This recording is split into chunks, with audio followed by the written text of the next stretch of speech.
श्रुतिस्मृतिपुराणानामालयं करुणालयं नमामि भगवत्पादं शङ्करं लोकशङ्करम्। हरिओम। नेट परीक्षा के अंतर्गत पाठ्यक्रम के अनुसार इकाई 5 में धर्मशास्त्र के विषय आता है।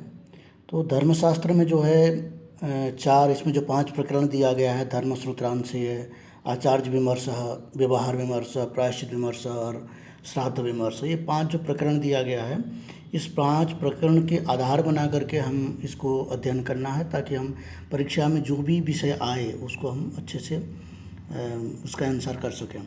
तो यहाँ पर हम विचार करेंगे कि धर्मशास्त्र क्या है, थोड़ा उसके ऊपर हम देखेंगे। धर्मशास्त्र क्या है? जो हमारे वेद है, उस वेद की जो भी परंपरा है, उस वेद को समझने के लिए जो आचार विचार नियम आदि है, उन नियमों को किस तरह से समाज में उसका प्रयोग किया जाए और समाज उसका अनुकरण करे और एक सुखी जीवन यापन करे, इसी के लिए धर्मशास्त्र की रचना का प्रारंभ हुई थी। और धर्मशास्त्र में जो है सबसे प्राचीन जो धर्मशास्त्र है वो मनुस्मृति को माना जाता है। ठीक है, क्योंकि मनु हमारे जो सृष्टि है, सृष्टि के आदि पुरुष माने जाते हैं मनु। ब्रह्मा जी के उपरांत जो है मनु जी की उत्पत्ति हुई थी और मनु से ही हमारे जो मानव की सृष्टि चली आई है। ये हमारे जो भारतीय संस्कृति और शास्त्र की आधार पर है। इसलिए यहाँ पर जो है मनुस्मृति सबसे पहले माना जाता है, क्योंकि मनु जी ने समाज को चलाने के लिए, समाज को एक सही मार्गदर्शन करने के लिए उन्होंने एक शास्त्र की रचना की थी, जिसमें कि बहुत सारे नियम, बहुत सारे समाज की व्यवस्थित करने के लिए, समाज को चलाने के लिए जो उन्होंने नीति नियम आदि आचार विचार जो भी लिखा, उसको मनुस्मृति में स्थान दिया गया, उसको मनुस्मृति कहा जाता है। तो यही कह सकते हैं कि वेद के अनुकूल जो धर्म की व्याख्या करने वाले शास्त्र हैं उनको धर्मशास्त्र कहते हैं। ठीक है, और धर्मशास्त्र यही स्मृति ग्रंथ है, अभी हमने बताया था आपको। तो ऐसे नहीं है कि केवल मनु जी की ही स्मृति है, तो बहुत सारे ऋषियाँ हैं, सभी ऋषि मुनियों ने अपने अपने जो है धर्मशास्त्र की रचना की है। जैसे गौतम है तो गौतम धर्मशास्त्र है, ठीक है, और याज्ञवल्क्य स्मृति है, नारद है, नारद जी की भी स्मृति है, और वशिष्ठ है, वशिष्ठ की भी स्मृति है। इस तरह की जितने भी ऋषि मुनि हैं, सभी ने किसी न किसी ने जो है अपने अपने धर्मशास्त्र की रचना किए हैं, और उन सभी धर्मशास्त्र में यही सब लिखा हुआ है कि समाज को कैसे एक सुव्यवस्थित करना है। इसमें किसी को भी ना द्वेष भाव से देखा गया है और ना ही किसी को घृणा भाव से देखा गया। आजकल जो प्रचलित है वो अलग विषय है, ये लोगों के द्वेष के कारण ये सब लोगों में प्रचलित है कि मनुस्मृति में कोई गलत लिखा गया है। मनुस्मृति एक शास्त्र, ऐसे शास्त्र है जो समाज को एक निश्चित दिशा देता है, इसीलिए जो है मनुस्मृति बहुत ही उत्कृष्ट ग्रंथ माना जा सकता है। और समय के आधार पर ये लिखा गया है, तो समय के आधार पर उस समय में जैसे आवश्यक थे उन्होंने उसी तरह से लिखा है। तो इसमें मनुस्मृति है, याज्ञवल्क्य स्मृति है, गौतम धर्मसूत्र है। तो इन सब की आपको ध्यान रखना चाहिए कि कितने स्मृति है और उनका जो रचनाकार कौन कौन है, उनको किस स्मृति को किसने लिखा है। अब आता है धर्मशास्त्र के विषय क्या है। तो मैंने आपको अभी भी बताया था, सामाजिक व्यवस्था, सामाजिक अधिकार है, आचार व्यवहार है, वर्णाश्रम है, धर्म नीति है, सदाचार है, राजा प्रजा के कर्तव्य है, शासन संबंधी नियम है, ये सब जो है धर्मशास्त्र के विषय है। अब देखते हैं, हम लोग याज्ञवल्क्य स्मृति पढ़ रहे हैं इस समय, क्योंकि याज्ञवल्क्य स्मृति जो है विशेष महत्वपूर्ण है और यहीं से ज़्यादा प्रश्न आते हैं। मनुस्मृति आदि से भी थोड़ा थोड़ा प्रश्न आते हैं। तो याज्ञवल्क्य स्मृति अगर देखा जाए तो इसकी टीकाएँ की चर्चा करते हैं, क्योंकि टीकाएँ बहुत इंपॉर्टेंट है और यहाँ से प्रश्न एक आध आ ही जाते हैं, हर बार यहाँ से एक प्रश्न आते हैं। जैसे यहाँ पर हमने देख सकते हैं कि 5 टीका की हमने जो है यहाँ पर नोट किया है, ये 5 टीका आप देख सकते हैं, लेकिन उसमें कुछ टीका जो है उनका नाम नहीं मिला, जो किस नाम से वो टीका चलती है। ठीक है, यहाँ पर जो है विश्वरूप है, विश्वरूप की लिखी हुई बाल क्रीड़ा टीका है।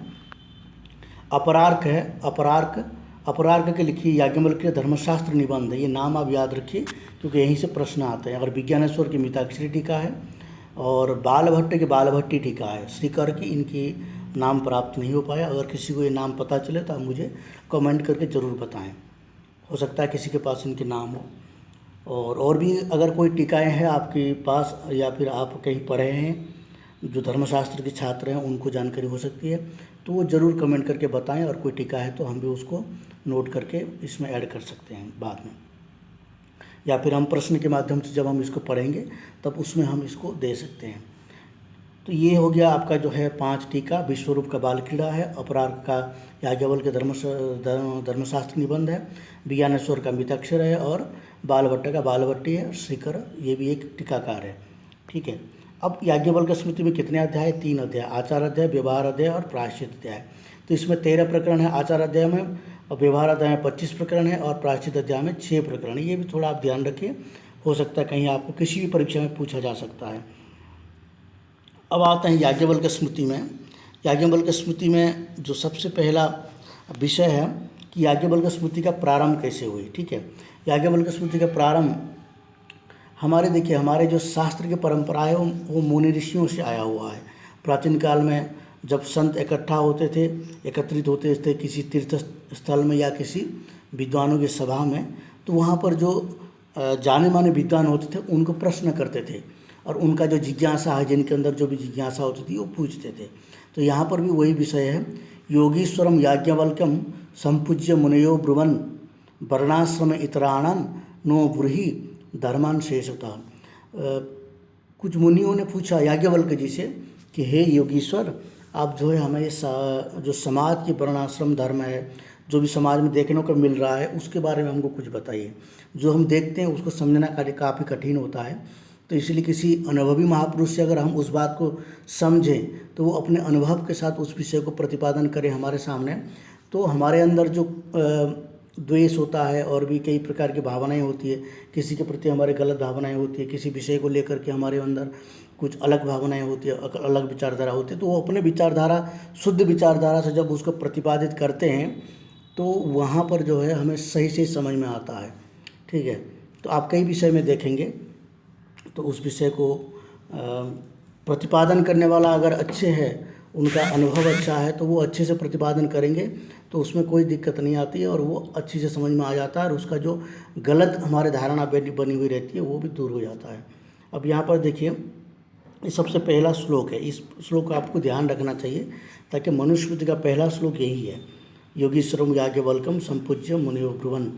ठीक है, वर्णाश्रम इतराणम नो ब्रूहि धर्मान शेषतः। अगर आपको ये भी पूछा जा सकता है कि याज्ञवल्क्य स्मृति का प्रथम श्लोक कौन सा है, इसमें 4 श्लोक दे दें तो आपको याद होना चाहिए। उसके बाद आते हैं, यहाँ पर एक श्लोक है, मन्वत्री विष्णुहारित याज्ञवल्को शनोंगिराः यमापस्तंभ संवर्ताः कात्यायन बृहस्पति पराशर व्यास शंख लिखिता दक्ष गौतमो शाता तपो वशिष्ठश्च धर्मशास्त्र प्रयोजका। ये जो नाम है ये धर्मशास्त्र के प्रयोजक माने जाते हैं, यानी कि इनका जो धर्मशास्त्र है बहुत उत्कृष्ट है, इन्होंने धर्मशास्त्र लिखे हैं। यहाँ पर जो नाम आया है इसको अभी आप ध्यान रख सकते हैं। अब आते हैं धर्मशास्त्र में जो प्रश्न आते हैं उसके आधार पर हम यहाँ पर अब चर्चा करेंगे, एक श्लोक ले करके। तो जो श्लोक इम्पोर्टेंट है उन श्लोकों को हमने लिया है, और बाकी आपको इसकी हिंदी PDF प्राप्त हो जाएगी या फिर आपके पास होगा। तो मैंने इसमें पेज भी लिख दिया है, कहीं कहीं जो है कौन से पेज से ये लिया गया है जो हिंदी PDF के अनुसार, ताकि आपको पढ़ने में आसानी हो। जब ये PDF आपको मिल जाएगी तो उसमें आप देख पाएंगे, और जो हिंदी PDF है उसके आधार पर आप पूरे के पूरे प्रकरण को पढ़ सकते हैं। मैं तो आपसे यही कहूँगा कि मैं जितना श्लोक आपको बता रहा हूँ वो बहुत इम्पोर्टेंट होता है, तभी जाके मैं उस श्लोक को लेते हैं। अगर हम पूरा याज्ञवल्क्य स्मृति को पढ़ेंगे तो इसमें बहुत सारे श्लोक हैं और बहुत सारे प्रकरण हैं, तो सभी प्रकरण को एक श्लोक पढ़ने में काफ़ी समय लग जाता है। ठीक है, इसलिए पहले भी हमने यही बताया था कि आप खुद इसको एक बार ज़रूर पढ़िए। तो जो इम्पोर्टेंट श्लोक है, जहाँ से प्रश्न आने की संभावना हमको लगता है, वो हम आपको बता रहे हैं, लेकिन कोई ज़रूरी नहीं है कि वहीं से ही प्रश्न आएंगे। ठीक है, हो सकता है वहीं से आए, लेकिन आपको अगर पूरे याज्ञवल्क्य स्मृति को 1 बार या 2 बार लगभग थोड़ा थोड़ा पढ़ भी लेंगे तो आपको काफ़ी चीज़ों की इसमें नॉलेज हो जाएगी। अगर कहीं से प्रश्न आता है तो आप उसको आसानी से कर सकते हैं। जो हम विषय ले रहे हैं वहाँ से प्रश्न नहीं आया और कहीं से आया, तो अगर आप उसको पढ़े होंगे तो वहीं से आप आंसर कर सकते हैं। हम इसलिए आपको केवल ये बता रहे हैं ताकि आप ये जो आपको कंटेंट दे रहे हैं ये बहुत इंपॉर्टेंट है, और इसके आधार पर अगर आप पढ़ेंगे तो आपका रुचि बढ़ेगी। इसलिए हम ये वीडियो के माध्यम से आपको एक संक्षिप्त रूप से बता रहे हैं। तो यहाँ पर एक प्रश्न आता है कि याज्ञवल्क्य स्मृति के अनुसार धर्म के 14 स्थान, याज्ञवल्क्यानुसारेण धर्मस्य स्थानानि कति, या फिर धर्मस्य कति स्थानानि भवति, ये प्रश्न आता है। तो यहाँ पर देखिए, पुराण न्याय मीमांसा धर्मशास्त्रंग मिश्रिताः वेदाः स्थानानि विद्यानां धर्मस्य च 14। ये श्लोक आप याद रखिए, पुराण न्याय मीमांसा धर्मशास्त्रांग मिश्रिताः वेदाः स्थानानि विद्यानां धर्मस्य च 14। ऐसे भी पूछ सकता है कि याज्ञवल्क्य के अनुसार धर्म का कितने स्थान है, ये भी प्रश्न कर सकता है। तो वहाँ पर क्या होगा, 14 स्थान है। अगर आपको प्रश्न इस तरह से करता है कि ये श्लोक को आपको तोड़ मोड़ करके दे देता है, जैसे पुराण न्याय मीमांसा धर्मशास्त्रांग मिश्रितः कर रखा है, तो पुराण मीमांसा धर्मशास्त्र न्यायांग मिश्रितः, ऐसे करके आपको वेदाः स्थानानि दे करके विद्या स्थानानि वेदाः धर्मस्य च 14, ऐसे कर देगा, श्लोक को थोड़ा घुमा देगा और पूछेगा कि इसको क्रम सही करिए। ऐसे प्रश्न पिछले बार भी आया था। तो इसलिए आपको इस श्लोक भी लगभग जो है याद होना चाहिए। आप इसको कई बार पढ़ लीजिए, जब कई बार पढ़ लेंगे तो आपको लगभग याद हो जाएगा। और अगर आप पूरे कंटेस्ट कर सकते तो बहुत अच्छी बात है, ये आपको भविष्य में काम में आएगा। अगर नहीं कर सकते हैं तो इसको कई बार पढ़ लीजिए, 10 बार 20 बार पढ़ लीजिए, कभी कभी बीच बीच में पढ़ते रहिए, तो उससे आपको क्या श्लोक लगभग याद रहेगा। और ऐसे प्रश्न आता है तो उसको आप क्रम सही कर पाएंगे। पिछले बार ऐसे प्रश्न आया था। देखिए यहाँ पर पुराण न्याय मीमांसा धर्मशास्त्र 6 वेदांग और 4 वेद। 6 वेदांग कौन कौन है, शिक्षा, कल्प, व्याकरण, छंद, निरुक्त और ज्योतिष है, ठीक है। और जो 4 वेद है, ऋग, यजुर, साम और अथर्व, ये चारों वेद है। तो ये धर्मशास्त्र के 14 है। और ये 14 भी आपको याद रखना चाहिए, पुराण न्याय मीमांसा धर्मशास्त्र, और 6 वेदांग है और 4 वेद है, ठीक है। पुराण न्याय मीमांसा न्याय धर्मशास्त्र, इस तरह से भी आप याद रखेंगे तो ये भी पूछा जा सकता है आपको कि इन 6 कोई 5 आप 4 ऑप्शन आपको दे देगा और कहेगा कि इनमें से जो है धर्म का 14 लक्षण में से कौन कौन है, या फिर कौन 14 लक्षण में से नहीं है। इस तरह प्रश्न आ सकता है, ठीक है। अब देखिए, अब यहाँ पर धर्म का कारक हेतु बता रहे हैं। धर्म का कारक हेतु अब बता रहे हैं। देशे काल उपायेन द्रव्यम श्रद्धा समन्वितम पात्रे प्रदीयते यत् तत्कलम धर्म लक्षणम। धर्म का जो कारक हेतु कहते हैं, धर्म लक्षण वो उसके नाम है। देश काल उपायेन, देश काल पात्रता देख करके, जो भी पात्र देख करके, यानी कि कोई व्यक्ति को जो वस्तु की आवश्यक है उस वस्तु को, उस व्यक्ति को अगर वो वस्तु दिया जाए, ठीक है, श्रद्धापूर्वक दिया जाए, तो उसको कहते हैं धर्म, वही धर्म है। यानी कि जो भी कार्य शास्त्र के विरुद्ध ना हो, ठीक है, और वो कार्य जो किया जाए तो उसको कहते हैं धर्म, उसको धर्म का लक्षण माना जाता है। यहाँ पर भी याज्ञवल्क्य ने वही कहा है कि देश काल उपायेन द्रव्यम श्रद्धा समन्वितम। देश और काल के आधार मान करके, जैसे मान लीजिए किसी को अन्न की आवश्यक है तो उसको भोजन करा दिया जाए तो वही धर्म है। किसी को वस्त्र की आवश्यक है, उसको वस्त्र दिया जाए तो वही धर्म है, ठीक है। पात्र, यहाँ पर पात्र शब्द का प्रयोग किया गया है। ये श्लोक भी बहुत इंपॉर्टेंट है, इसको भी आप याद रखिए, क्योंकि यहाँ पर ये श्लोक को घुमा करके दे सकता है और पूछ सकता है कि यहाँ पर इसका जो है क्रम आप सही करिए। ऐसे प्रश्न भी आ रहे हैं। तो उसी तरह जो है यहाँ पर भी पात्र देखना बहुत ज़रूरी है। अगर आप कुपात्र को कोई भी वस्तु देंगे तो उसका वो दुरुपयोग करेगा। जैसे कोई मद्यपान करने वाला व्यक्ति, आप उसको जो है पैसा दे दीजिए तो क्या करेगा, वो मद्यपान करेगा और जाकर किसी को मारेगा, पीट कर किसी का झगड़ा करेगा, तो हो गया कुपात्र। कुपात्र को कोई भी वस्तु देना नहीं चाहिए। हाँ, कुपात्र को भी यदि कभी कोई वस्तु की आवश्यकता है, जैसे कोई मद्यपान करके पड़ा हुआ है लेकिन उसको काफ़ी ठंड है या फिर उसको वो बीमार हो गया है, तो उसको दवाई दे सकते हैं। ऐसे नहीं है कि वो हर वस्तु के लिए कुपात्र है। उस वस्तु के आधार पर उसका पात्रता निर्धारित किया जाता है। जिसको वस्त्र की आवश्यक है उसको वस्त्र देना चाहिए, जिसको अन्न की आवश्यकता है उसको अन्न देना चाहिए। यही धर्म का लक्षण बताया गया यहाँ पर। उसके बाद जो है श्रुति स्मृति सदाचारः, श्रुति स्मृति सदाचारः स्वस्य च प्रियमात्मनः। श्रुति और स्मृति सदाचार स्वस्य च प्रियमात्मनः सम्यक संकल्पजः कामो धर्ममूलमिदं स्मृतम्। श्रुति जो वेद है और स्मृति धर्मशास्त्र है, तो इसको आधार मान करके जो धर्मशील लोग काम करते हैं, जो फिर धर्मशील लोग जो काम करते आए हैं, धर्मशील लोग जो कार्य करते आए हैं, जो सेवा करते आए, जैसे कोई विशिष्ट, जैसे गीता जी में कहा गया है यद्यता चरति श्रेष्ठ तत्तदेवेतरो जनः सयत् प्रमाणम कुरुते लोकस्तत् अनुवर्तते।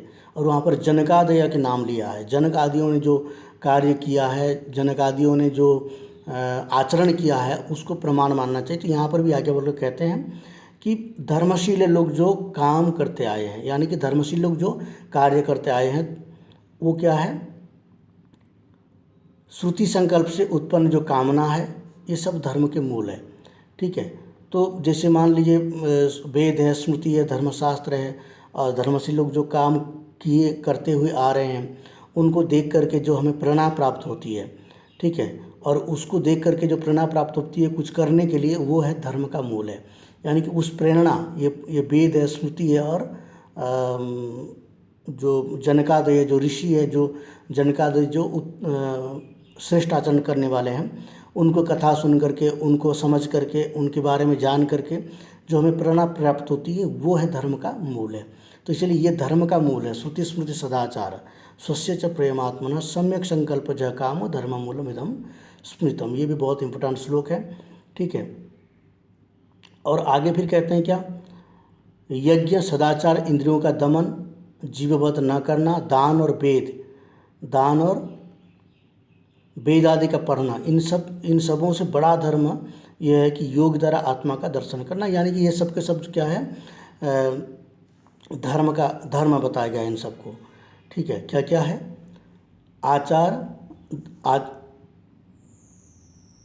इज्जाचार, दमाहिंसा, दानम, स्वाध्याय, कर्म च, अयंतु परमो धर्म, ये सब परम धर्म है। ठीक है। ये सब धर्म है। कौन कौन है, यज्ञ, सदाचार, इंद्रियों का दमन, जीववध न करना, दान और वेद आदि का पढ़ना, ये क्या है, धर्म है। और अयम तो परमो धर्म, इनमें से जो परम धर्म है वो क्या है, यद योगेन आत्मदर्शनम, आत्म साक्षात्कार करना। आत्म साक्षात्कार को हमारे शास्त्रों में सबसे ऊपर माना जाता है, क्योंकि आत्म साक्षात्कार करने के पश्चात उसके प्रति, किसी के प्रति भी कोई गलत भावना नहीं रह जाती है, उसके अंदर द्वेष होता ही नहीं है, राग द्वेष से वो ऊपर हो जाता है, तभी जा करके वो आत्म साक्षात्कार कर पाता है। इसलिए जो है आत्म साक्षात्कार के लिए जो प्रयास करता है, उन सब में ये सब कुछ आ जाता है। आचरण आ जाता है, अहिंसा आ जाता है, दान आ जाता है, स्वाध्याय भी आ जाता है। जब स्वाध्याय नहीं करेगा तो उसको आत्म साक्षात्कार के मार्ग कैसे प्रशस्त होंगे। और भी जितने भी कर्म है, वो सब कुछ उत्तम कर्म इसी के अंतर्गत आ जाता है, जो आत्म साक्षात्कार के लिए जो है आगे बढ़ता है। इसलिए आत्म साक्षात्कार को श्रेष्ठ माना गया है। अब देखिए, एक इम्पोर्टेंट बात यहाँ पर कह रहे हैं कि हम धर्म का निर्णय कैसे करें। ठीक है। कभी कभी ऐसी समस्या आ जाती है कि बहुत सारे श्रेष्ठ पुरुष हैं जिन्होंने कुछ काम किया है, जैसे युधिष्ठिर है। युधिष्ठिर जी ने जुआ खेला है, वो भी श्रेष्ठ पुरुष है, धर्मात्मा माने जाते हैं और धर्म के प्रतीक, उनको धर्म का पुरुष माना गया है। तो उन्होंने जुआ खेला है, तो उसका अर्थ है कि जब उन्होंने जुआ खेला तो हम भी खेलें। तो यहाँ पर निषेध किया गया है कि शास्त्र प्रमाण होता है, व्यक्ति प्रमाण नहीं होता है। अगर कोई व्यक्ति ने कोई काम किया है और वो शास्त्र के विरुद्ध है, तो वहाँ पर शास्त्र प्रमाण होता है, व्यक्ति प्रमाण नहीं होता। ये ध्यान रखना चाहिए। जैसे पराशर की मत्स्यगंधा गमन है, पराशर जी ने अपने औरस से जो है व्यास जी का उत्पत्ति हुई, तो वहाँ पर मत्स्यगंधा गमन हुआ, तो वो शास्त्र के विरुद्ध है। इसलिए ऐसी जो भी कार्य है, चाहे युधिष्ठिर का जुआ खेलना है या फिर जो भी दिखाई देता है कि किसी राजा ने या फिर किसी श्रेष्ठ पुरुष ने कोई गलत काम किया है जो करना नहीं चाहे था, शास्त्र विरुद्ध है, वो शास्त्र के विरुद्ध होने के कारण वो प्रमाण नहीं है और वो धर्मशास्त्र, वो धर्म का लक्षण नहीं है, वो उसको धर्म नहीं माना जाता है, चाहे वो धर्मात्मा ही क्यों ना हो।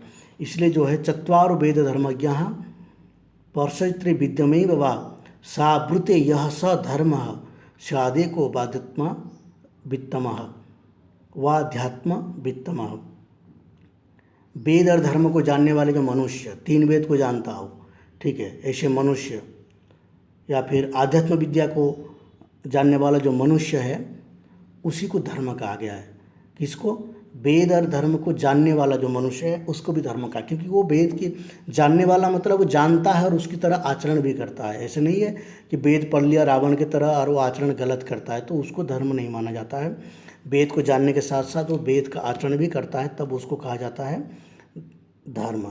और वेदांत योग आदि को जानने वाला जो मनुष्य आत्म साक्षात्कार की ओर बढ़ रहा है या फिर आत्म साक्षात्कार कर चुका है उसको भी धर्म कहा जाता है, क्योंकि उनकी आचरण जो है उस समाज के लिए उपकारक होता है, व्यक्ति के लिए उपकारक होता है, धारण योग्य होता है। तो ये याज्ञवल्क्य स्मृति की आज हमने एक शुरुआत की है और पहले भी हमारे कई वीडियो आ चुका है, उनको भी आप देख सकते हैं। जो प्रायश्चित विमर्श के ऊपर था, प्रायश्चित विमर्श के प्रकरण पूरे के पूरे हमने समाप्त किया था और कुछ काल से ये जो कक्षाएं बंद हो गई थी क्योंकि नेट की परीक्षा आ नहीं रहा था, डिक्लेयर नहीं हो रहा था, तो इसी आधार पर हमने क्लास थोड़ा डिले कर दिया था। अब ये क्लास कंटिन्यू चलेगा, आप लोग देखते रहिए और इन वीडियो को आप शेयर ज़रूर करिए।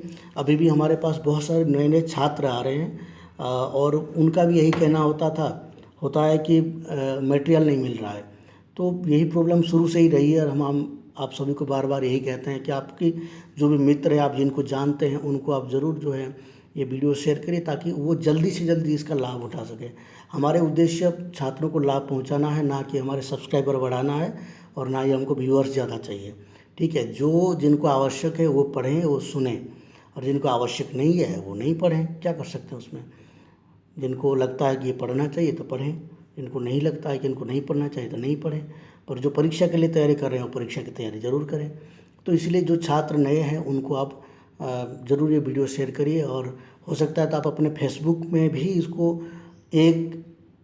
जब आप नया रिकॉर्डिंग होता है तो उसको एक बार आप शेयर कर सकते हो सकता है आपके फ्रेंड लिस्ट में कोई ना कोई ऐसे हो जो नेट की तैयारी कर रहा हो, तो उसको भी ये वीडियो प्राप्त हो सके। यहीं पर आज हम इसको एंड करते हैं, ज़्यादा लंबा नहीं रखेंगे और आगे जो वीडियो आएगा वो ये हो गया हमारा आचार विमर्श था।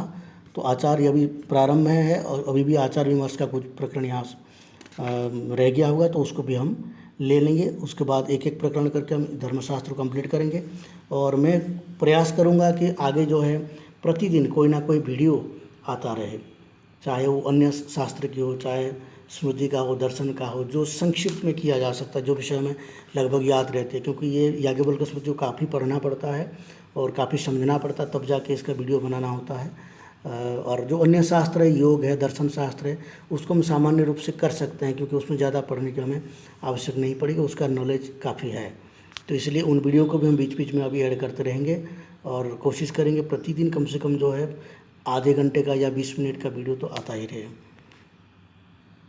और एक विशेष बात मैं आपसे कहना चाहता हूँ कि हमारे एक वेबसाइट है जिसको हमने काफ़ी मेहनत से बनाया है और वो उसमें मॉक टेस्ट बनाया गया है। जैसे यहाँ पर देख सकते हैं Day 1, Day 2, Day 3, Day 4, Day 5, इस तरह से 60 डेज़ का हमने उसमें टारगेट बनाया है कि आपको 60 डेज़ का प्रैक्टिस सेट मिलेगा प्रतिदिन। मतलब प्रति सेट में 20 से 25 क्वेश्चंस होंगे, उसको आप देखिए और उसको आप पढ़िए और उसको आंसर करिए तो आपकी प्रैक्टिस बढ़ेगी। और ये बिल्कुल नेट की पैटर्न की तरह है, नेट में जैसे परीक्षा होती है वैसे यहाँ बनाया गया ताकि नया छात्रों को भी इसका लाभ मिल सके। और बार बार करिए। हमने बहुत सारे छात्रों से इस बीच में बात की है तो उन्होंने कहे कि हमारा पहले तो बहुत स्कोर कम होता था, 10 होता था, कभी 8 होता था, अभी धीरे धीरे 15 हुआ, फिर 20 हुआ, फिर 25 हुआ, अब पूरे के पूरे जो है स्कोर बिल्कुल लगभग करेक्ट आता है क्योंकि उसी प्रश्न को बार बार पढ़ते हैं।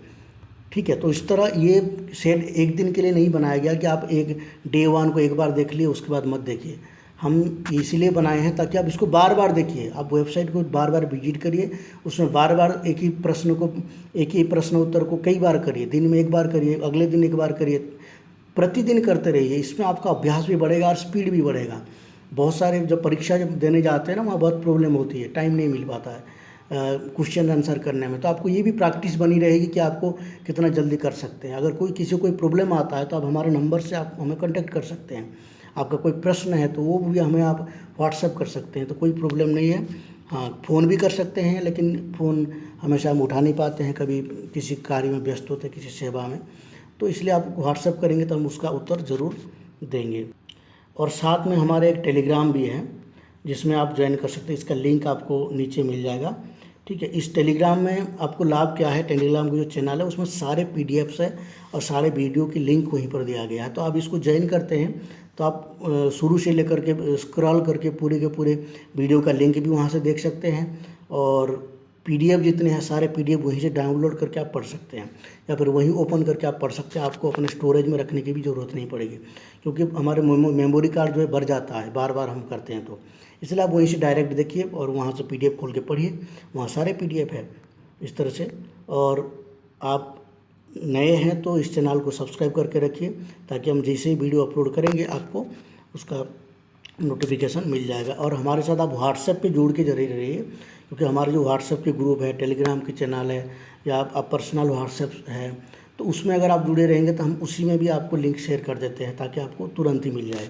कभी व्हाट्सएप नहीं देखते, फेसबुक नहीं देखते आप, तो दिक्कत होती है, तो आपको व्हाट्सएप के माध्यम से कहीं ना कहीं से आपको लिंक ज़रूर मिल जाएगा। यहीं पर वीडियो को एंड करते हैं। हरिओम।